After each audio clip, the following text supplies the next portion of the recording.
Maestro Sir Anton, guro't vlogger na Pilipino, tagahatid ng balita sa bayan ay totoo.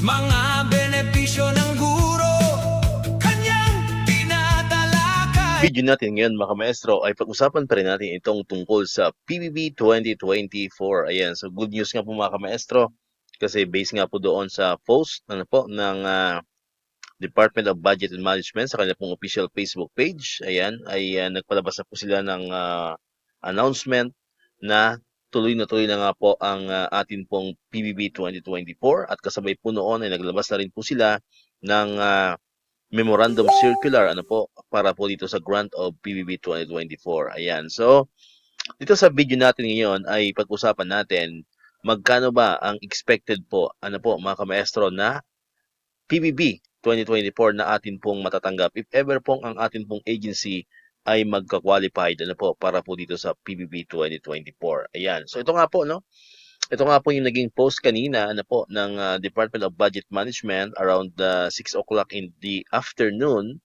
Ayan, so nag-post po sila ng issuances or ng issuance. Ayan, na kung saan nakalagay po dyan, the Technical Working Group or the TWG on Executive Order number 61 series 2024, chaired by the Department of Budget Management or DBM, has issued the resolution number 2026-1 dated July 2, 2026, formally announcing the approval by the Office of the President of the grant of the fiscal year 2024 performance-based bonus. And the resolution likewise announces the issuance of Memorandum Circular number 2026-1 dated July 3, 2024, which sets forth the guidelines on the grant of the performance-based bonus PBB for fiscal year 2024. Ayan, so kasama nga po doon sa guidelines na i-post po ng DBM, based po dito sa Memorandum Circular number 2026-1, nakasal po doon yung expected na amount or percentage, ayan, kung magkano ba ang atin pong pwedeng makuha if ever po mag-qualified po tayo or ang atin pong agency para sa PBB 2024. Ayan, ito po mga kamaestro, nandyan po yan makita sa section 8, ayan, sa 8.1, rates of the PBB. Yan, so mahalaga kasi ito mga kamaestro, pero linawin po natin mga kamaestro na ito pong PBB 2024 ay kumbaga hindi pa naman 100% ay makakatanggap po ang ating mga kanya-kanyang agency. Ayan, kasi paulit-ulit ko pong sinasabi, ang TWG po ay makakaroon pa ng evaluation, kung nasatisfy ba o nakapag-comply ba, yung ating pong agency sa mga requirements po na kailangan para po sa PBB 2024. Ayan, kung maalala po ninyo, mag-throwback lang tayo ng konti. Yung PBB 2023, initially po, kung maalala po ninyo, sa mga nakakalala po, sa mga subscriber po natin, alam na po ninyo yan kasi parati po natin yung binabalita before, Kung maalala po ninyo, PBB 2023 po, initially, sa initial evaluation ay hindi po nag-qualified po ang DepEd, Hindi po tayo nag-qualified. Isa po yun sa reason kung bakit late na po natin natanggap yung PBB 2023. Yun nga lang, nagkaroon po ng sulat or liham, ang DepEd, ayan, sa pamamagitan po ni Secretary Sani Angara, Kumbaga, nag-appeal sila sa TWG, doon po sa namamahala, sa PBB Secretariat, nag-appeal po sila na kung pwede magkaroon ng re-evaluation at yun nga po, sa awa ng Diyos, based po doon sa re-evaluation ay pumasa po, Kumbaga, nag-qualified po ang DepEd para sa PBB 2023. Kaya nga lang medyo natagalan po yun, mga kamaestro. So this time, siguro magkakaroon ulit ng evaluation po yan ang TWG, tungkol dito sa mga requirements po na ipapasa ng kanya-kanyang mga agency. So as of the moment, wala pa pong kasiguraduhan kung sino ang makakatanggap.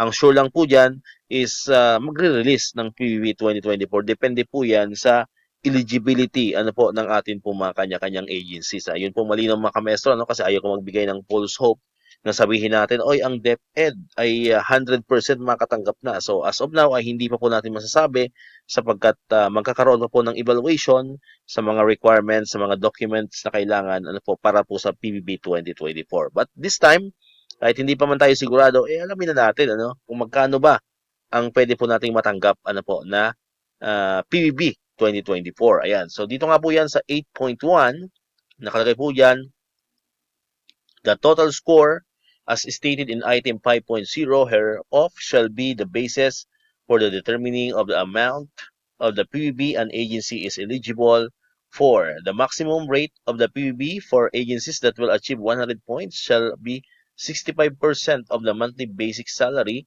MBS of an individual as of December 31, 2024. So pagbabasihan po dito mga kamaestro ay yung monthly basic salary po natin noong December 31, 2024. Ibig sabihin, hindi pa po dyan kasama yung second tranche and yung third tranche. Ayan, kasi baka nakalimutan na po natin, di ba? Mayroon tayong salary increase. Ano po?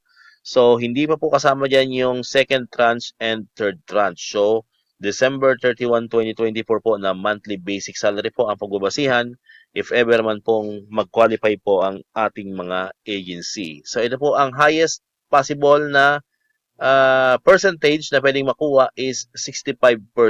Yun po yung makakakuha ng 100 points. Ano po, mga kamaestro? So, 65% of the monthly basic salary. Ano po? Ibig sabihin, hindi buong, hindi buong monthly basic salary. For example, ang sweldo mo ay 35,000. So, ibig sabihin, hindi mo yun makukuha ng buo kahit pa 100 points ang nakuha ng inyong agency. Kasi nga, nakalagay po dyan, 65% lamang po yung maximum. Alright? So, ito na po, no, yung table 7, rates of the PBB. Ayan po yung mga total score na sa bandang kaliwa.